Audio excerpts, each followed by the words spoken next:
Hello everyone, this is going to be a little bit different, and in fact this is mainly just a kind of trial for me. Some of you might notice that the video is running a little bit fast, and that is because it is, quite frankly.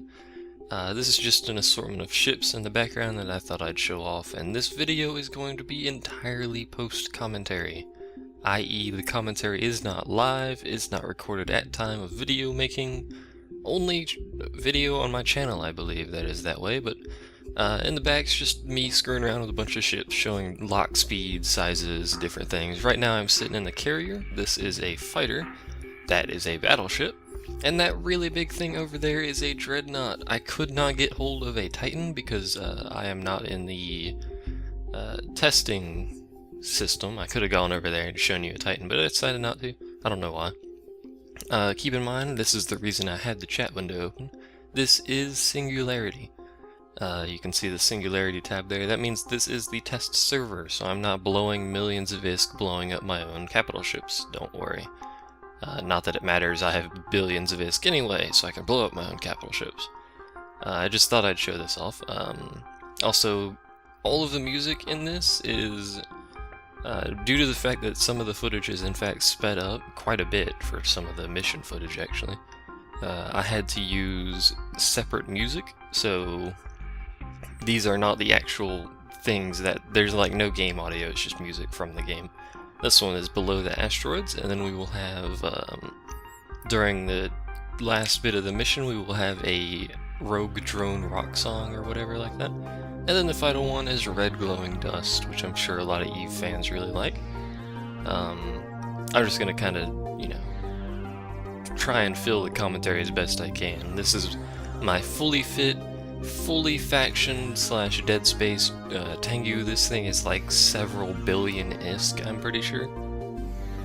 Keep in mind this is the actual fit I have for the Tengu. This is literally the most expensive ship I've ever had, and I'm pretty sure I'm gonna get it blown up at some point, but I've been pretty careful. I don't mission in the major spots. Most of the time I mission in low sec, like right here. Won't be missioning in this system anymore, but that's usually where I mission, because there's basically no one ever in the area. It's funny that low sec's the safer of the two, but whatever. So this is one of the missions I'm gonna be doing.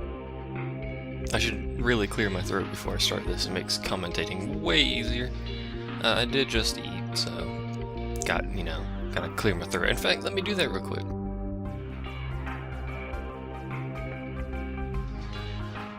So anyway, there was my fit. You can see I've got basically Dread Garistas everything. I didn't really hover over it, but nothing's Tech 2. I just Dread Garista everything. I don't really need Tech 2 ammo. If you like Tech 2 ammo, the missile launchers are fine being just Tech 2. I mean, you don't. Everything on the ship's fine being Tech 2. You don't need this much crap. But this is the mission I'm doing. This is actually a really long mission.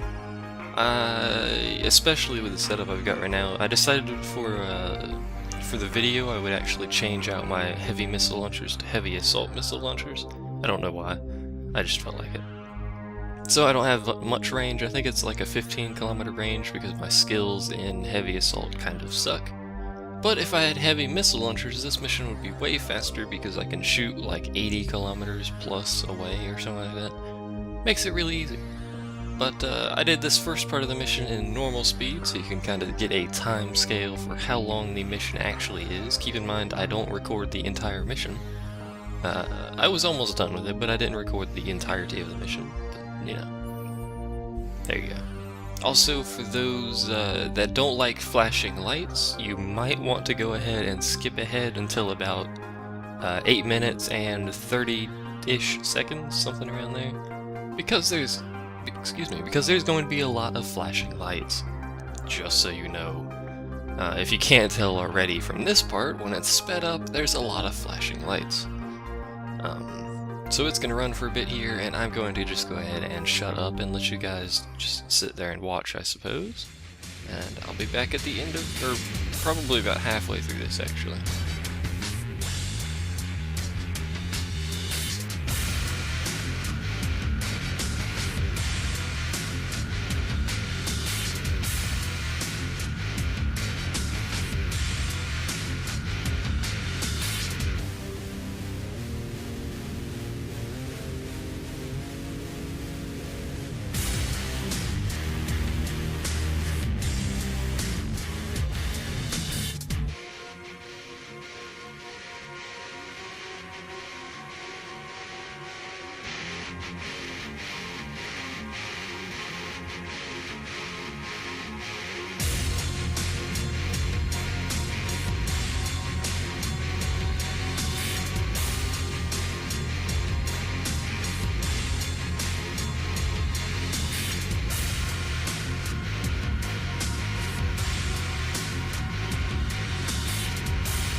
And the recording's almost done, so I guess I can keep talking now. Keep in mind this is a level 4 mission. I was contemplating getting a level 5, but yeah. If I did get a level 5, I'd end up doing it in a carrier, which is kind of, you know, boring. Because I'd basically just sit there and tank while the fighters do all the work. But that's usually how I end up doing them. Not all level 5s even let you in with a carrier, but whatever. Also, I really like this music. I really like all music in EVE Online. Hopefully I've got the volumes set up properly when I put this audio into the edited video here. Which is what I'm watching, by the way, the edited video. In Adobe Premiere, which is what I use. For those of you curious, that's what I use to edit my stuff, is Adobe Premiere Pro. But anyway, there you go. And the reason I have, well, the main reason I have a web and a target painter, which are the last two in the middle there, is because in case someone does actually show up, like a interceptor or something like that, I can pretty easily handle it with the afterburner plus those two. Usually allows me to at least scare them enough so they're not trying to point me, basically. But anyway, here we are onto the industrial part with the very calming red glowing dust music here. It's very calm. I like it. Apparently everyone else likes it too, so there you go. This is a retriever. This is really low on the industrial scale of mining ships, so really small cargo hold. Not exactly high yield mining here, but it does have strip miners. I have fairly basic skills in mining, so whatever. But I just wanted to show it to you. Mining is in itself incredibly boring, just so you know. It's really quite boring. You show up, you lock onto an asteroid, and then you start strip mining it. That's basically what you do. Also, this is low sec, so there's going to be some better asteroids than you might find in high security. The lower security the system, the better the asteroids in both value and actual size of the rock. You can see those really big rocks are almost always Veldspar. Even in 0.0 security systems or lower, those are still going to be Veldspar. They're going to be gigantic out there, but they're primarily going to be Veldspar, because that stuff is quite abundant. It's a decent thing to mine, but if you're in nullsec, you're going to be mining the I can't remember the names of them now. Arcador, Biscuits, I don't. ABCs. Crocanor, I can't remember the names of the stupid things, but your ABCs, because those are the highest value asteroids, and there's me dancing around my mouse there. Because this thing is slow. In fact, this isn't even the slowest mining ship. I believe the Hulk is actually slower, which is the highest level mining ship, I guess you could say. Requires the most skill to fly, I should say, and is the best one. When I say best one, I usually do mean it because it's actually true. The Hulk is, for standard asteroid mining, the best bet. I believe there's a different ship that would be better for mining a specific type of asteroid. Like, I think it's starts with an M, I think, or something like that, but whatever.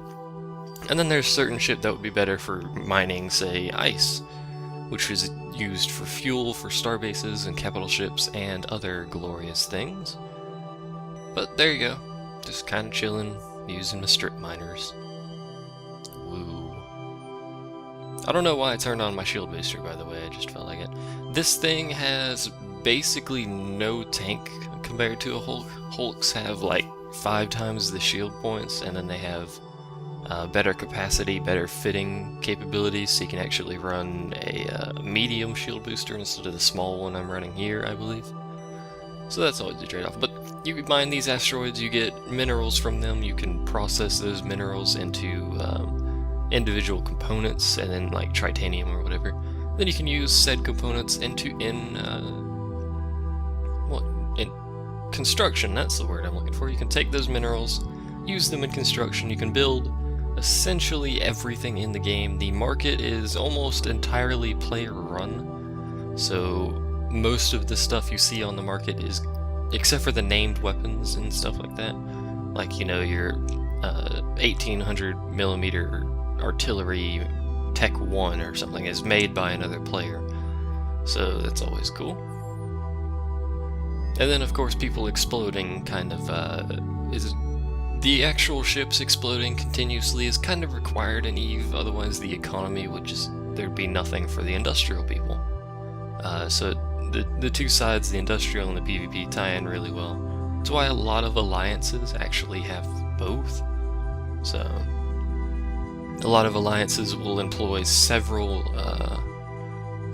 like 2 or 3, these are big alliances by the way, 2 or 3 PvP based portions of the alliance, and then they'll have 1 or 2 industrial, and then they'll have, you know, the maybe 1 or the occasional players or something like that that are more PvE based, because the PvE based people do bring in tax income, so the PvP people do not, I don't believe, unless they're ratting, which is, when I was in nullsec, I'm not anymore because I didn't really like the politics. There's a lot of politics in nullsec, but when I was in nullsec, ratting is what I did, and that was just killing NPCs that showed up in asteroid belts out there. It's pretty good money if you got the system down right.